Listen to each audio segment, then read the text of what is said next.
And then just yesterday, the National Academy of Sciences came out with a report stating GMOs are safe to eat. Meanwhile, we're experiencing wild spikes in diseases in this country, from cancer to Alzheimer's to autism and allergies. In your opinion, is there a link between the increased pesticide use and the GMOs and the increases in diseases we're seeing? In my research, there's no question. The reason why the World Health Organization listed it as a probable carcinogen was because there isn't a lot of research to document the overall damage that's being done. And that is because of several reasons.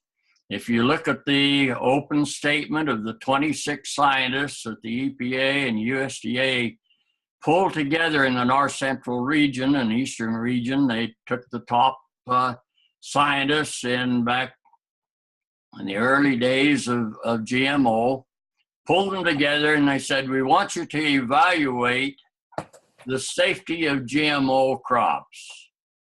And after 2 or 3 years, these scientists finally wrote a letter to the open letter to the EPA stating that they were prevented from fulfilling the task that had been given to them because the companies refused to release the materials. They're proprietary products. And if you sign a technology agreement to receive the materials, you sign a statement that you will not do any research with them.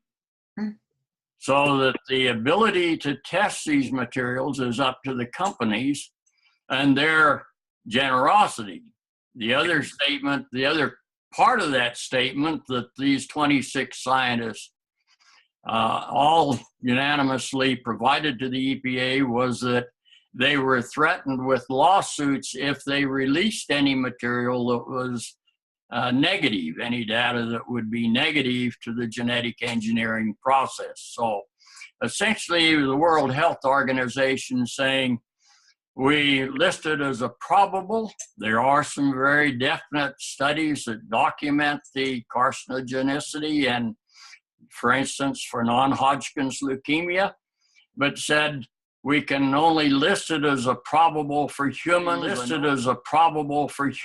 a known animal carcinogen, because of the sparsity of actual studies to document that. And the reason why you have those sparsity of studies is because the companies have refused to permit that independent testing. Now, if you also go back, and this data will be presented in a paper coming forth here in June, where access to the early industry studies, 1981, 1988 studies, which document in their own studies the carcinogenicity for 6 or 7 different cancers that are very clearly indicated in their own studies, that has been suppressed and not provided for public scrutiny or objective evaluation. And if you go to Wikipedia, I don't know whether it's still there, but 5 or 6 years ago, it had a little article on glyphosate legal issues, and one of the comments that one of the EPA scientists made was, we don't understand why our organization isn't interested in the carcinogenicity of this compound.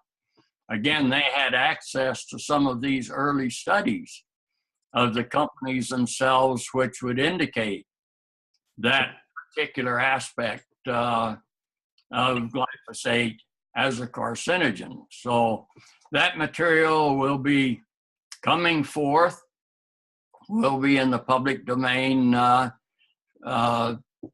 fairly soon. It's been very difficult to obtain, but there are scientists that have been able to obtain it through the Freedom of Information Act and through some lawsuits and a few things that show that there's been a tremendous amount of scientific censorship when it comes to both the genetic engineering process, as well as to this very unique compound and group of compounds that are represented by glyphosate.